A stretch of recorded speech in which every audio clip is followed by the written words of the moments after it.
Corporación Educativa de la Enciclopedia Británica. Programa de Biología. Fisiología. Unidad 4.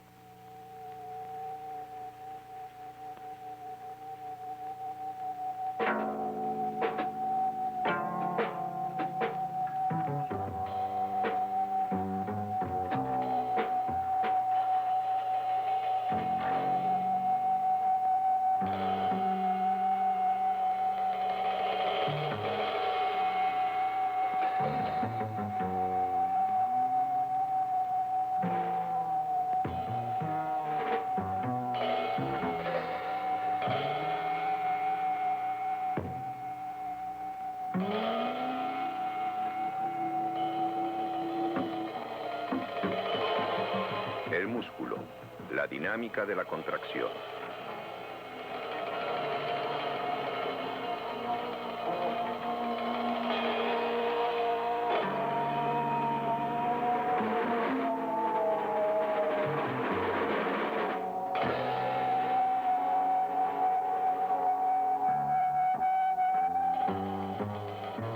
Producción y dirección de Charles L. Finance.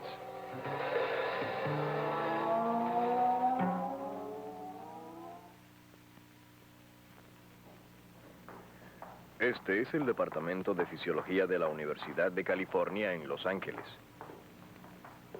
Aquí se hace un intenso estudio de muchas áreas de la fisiología humana.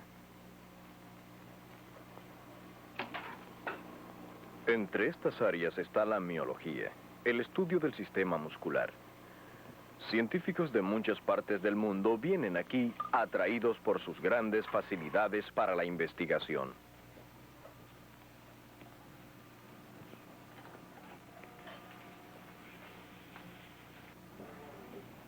El jefe de las investigaciones es un hombre que ha dedicado su vida profesional al estudio y la enseñanza de la fisiología del músculo, el Dr. Wilfred Mummers. Aquí estudiamos el músculo porque el aparentemente simple mecanismo de su contracción es muy interesante y es muy importante.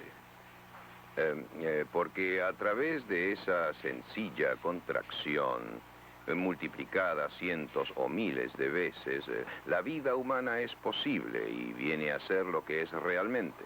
La expresión de las ideas es muy importante, y porque aunque puede decirse que el cerebro es el órgano más importante del cuerpo, sin una forma de expresar las ideas no sabríamos lo que ocurre en él.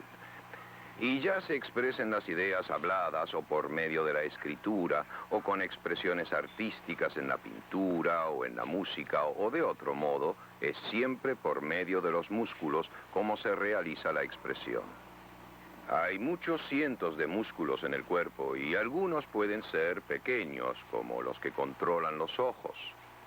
Otros son muy grandes, como los músculos largos de los muslos que nos permiten hacer extensos movimientos y ejercer una gran cantidad de fuerza. Los músculos varían mucho en cuanto a la velocidad que tienen para encogerse. De ese modo, pueden dividirse en 3 categorías principales. El primer grupo de ellos se encuentra en muchos órganos del interior del cuerpo humano. Son muy lentos en su contracción y se les llama músculos involuntarios o músculos lisos. Los músculos lisos se contraen lentamente y a menudo rítmicamente. Los vemos en el sistema digestivo, donde causan los movimientos lentos de los intestinos que son esenciales para la digestión y para la absorción del alimento. Forman las paredes de todos los vasos sanguíneos donde pueden regular el flujo de la sangre. Se les llama involuntarios porque no están bajo un control consciente. Se les llama lisos por su apariencia sencilla en forma de agujas bajo el microscopio. El segundo tipo de células musculares son las que componen el corazón. Al contrario de los músculos lisos, muestran en el microscopio un aspecto estriado. Pero como los músculos involuntarios, el corazón también se contrae automáticamente. Tiene su propio ritmo. Las contracciones del corazón son más rápidas que las de los músculos lisos. El tercer tipo de músculos, y probablemente el más conocido, son los músculos voluntarios o del esqueleto. Están adheridos a los huesos del esqueleto, usualmente por los dos extremos. Es con su ayuda como podemos movernos a través de nuestro ambiente externo. Estos músculos se mueven solo voluntariamente. Sus movimientos pueden ser sencillos o complicados y pueden necesitar poca energía o mucha energía. Igual que todos los fenómenos vitales, los de los músculos son muy complicados y dependen de muchos factores. Necesitamos muchas contestaciones a esto. Por ejemplo, ¿qué provoca o qué corta o inicia las contracciones? ¿Y cuál es el mecanismo de su acción? Para ser breve, ¿cómo se contraen?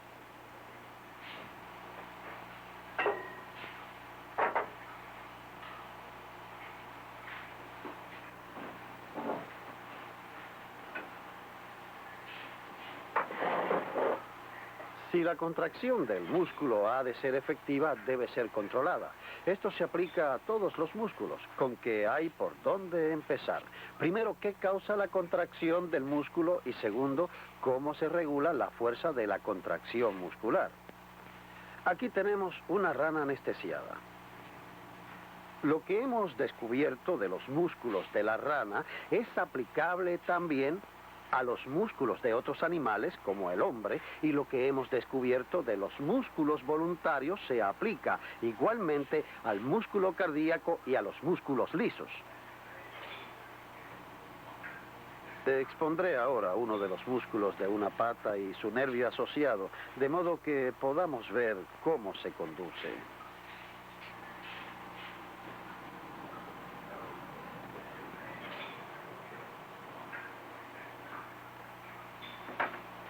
Los músculos se obligan a contraerse estimulándolos con corriente eléctrica.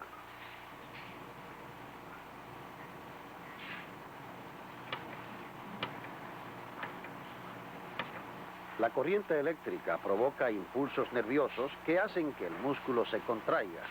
Podemos hacerlo contraerse estimulándolo directamente con la corriente eléctrica.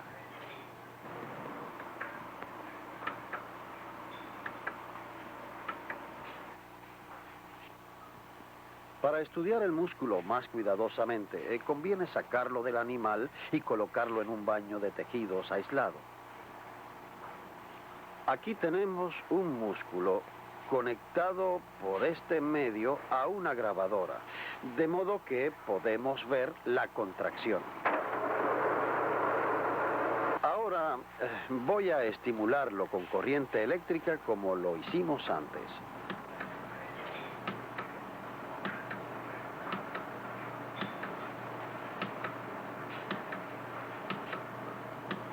A estas reacciones las llamamos espasmos. Es cierto que en nuestro cuerpo nuestros músculos no se contraen así porque sus movimientos son suaves y sostenidos. Ahora podemos hacer que el músculo tenga una contracción suave y sostenida, dándole al músculo una serie de estímulos eléctricos ininterrumpidos, como estos, donde los estímulos van corridos uno tras otro. Al aumentar la frecuencia del estímulo eléctrico, las contracciones se acercan más y más hasta confundirse en una sola reacción suave. Al reducir la frecuencia de los estímulos, volvemos a ver los espasmos individuales. Ahora lo repetiré.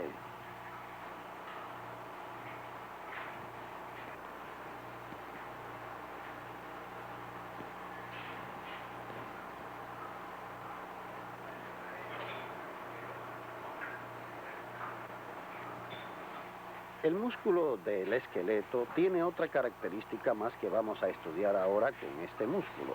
Y es que si se cambia la intensidad del estímulo, cambiamos la fuerza de la reacción que resulta de ello.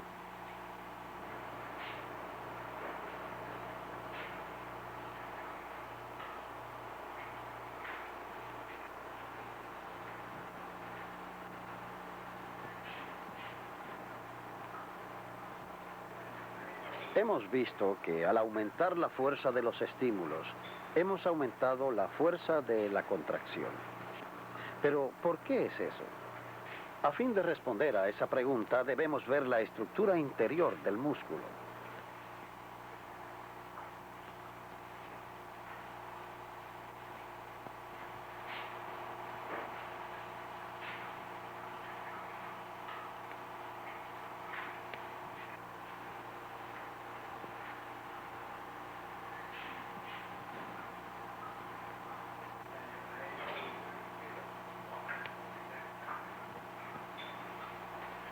El músculo está compuesto de muchos hilos individuales de fibras.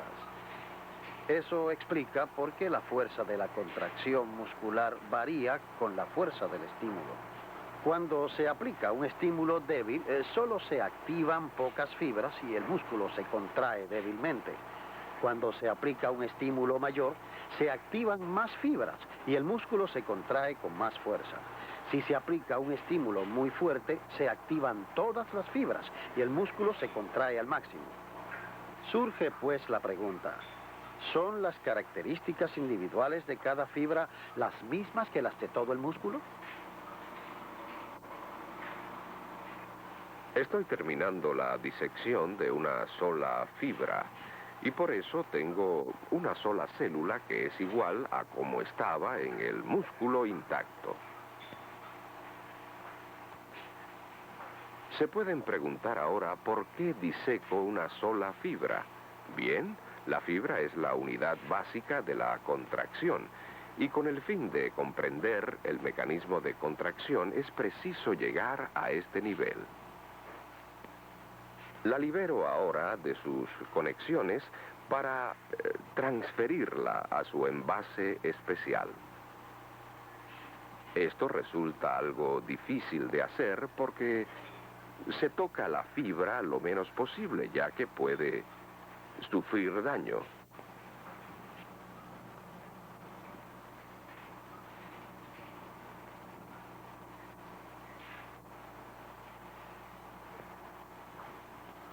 He montado la fibra en una palanca ligera y en un dispositivo en el cual puedo grabar la conducta mecánica de la fibra. Ahora voy a estimular la fibra. La fibra se encoge. Esto equivale a lo que pasa cuando caminamos o corremos o escribimos. Y ahora inmovilizo la fibra poniendo un obstáculo delante de la palanca. Cuando estimulo la fibra, ya no puede acortarse de un modo apreciable. Esto equivale a lo que pasa cuando cerramos el puño, o al luchar brazo a brazo, o al tratar de levantar algo muy pesado. La fibra individual del músculo es la unidad básica de la contracción. Pero debemos ahora preguntar, ¿qué estructuras especiales dentro de la célula le permiten contraerse? Aquí vemos la fibra en una ampliación relativamente grande. Noten que hay un diseño definido de franjas claras y oscuras, o sea, de estrías. Esto es típico del músculo voluntario al que a menudo llamamos músculo estriado. Yo voy a volver a estimular la fibra ahora, pero esta vez observen sus estrías.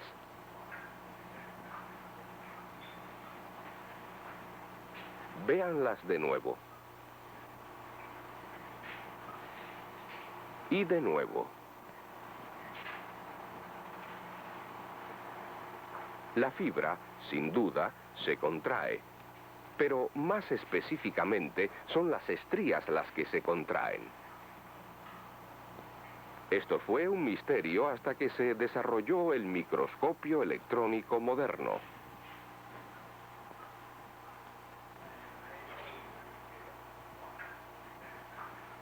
Este tipo de microscopio nos permite examinar la estructura celular con una ampliación de 5.000 a unos 500.000.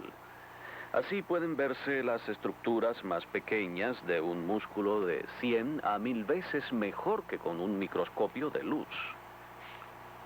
Lo utilizamos más como una cámara para poder fotografiar las estructuras. Estas imágenes representan delgadas secciones del músculo. Esta es la foto de un músculo de conejo. Muestra ambos lados de esta fibra o célula muscular. En esta sección longitudinal, los elementos más notables son las bandas cruzadas, oscuras y claras, que producen una estructura segmentada. Las bandas o segmentación del músculo se ven con mayor claridad en una ampliación mayor, y también podemos ver que la sustancia dentro de la fibra está dividida longitudinalmente por hendiduras que corren entre haces divididos. Estas son las fibrilas.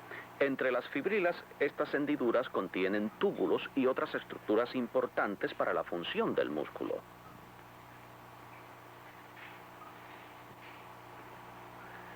Ahora, en una ampliación mayor aún, se observa que estas bandas oscuras terminan algo abruptamente y están compuestas de filamentos bastante gruesos, o bastoncillos, que van de este borde a este borde.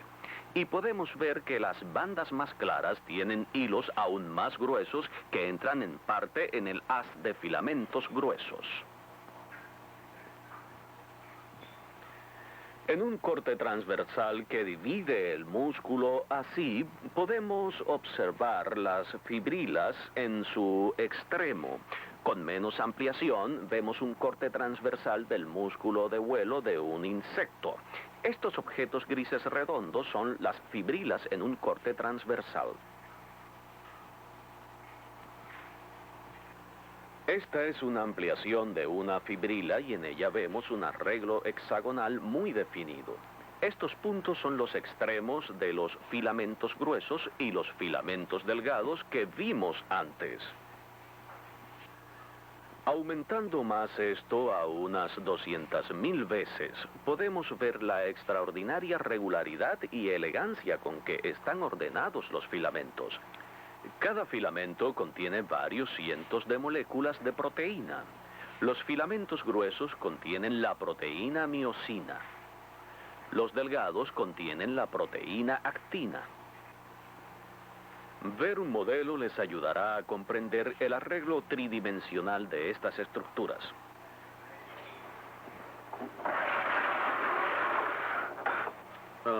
Ahora, si miran el extremo de este modelo, verán el arreglo hexagonal de los filamentos delgados y los gruesos. Al ver el frente de nuestro modelo, logramos comprender mucho mejor por qué las bandas o estrías cruzadas son algo muy prominente en el músculo en secciones longitudinales. Pueden ver cómo los filamentos gruesos están uno al lado del otro para formar las franjas oscuras. Los filamentos delgados definen el área de las bandas claras.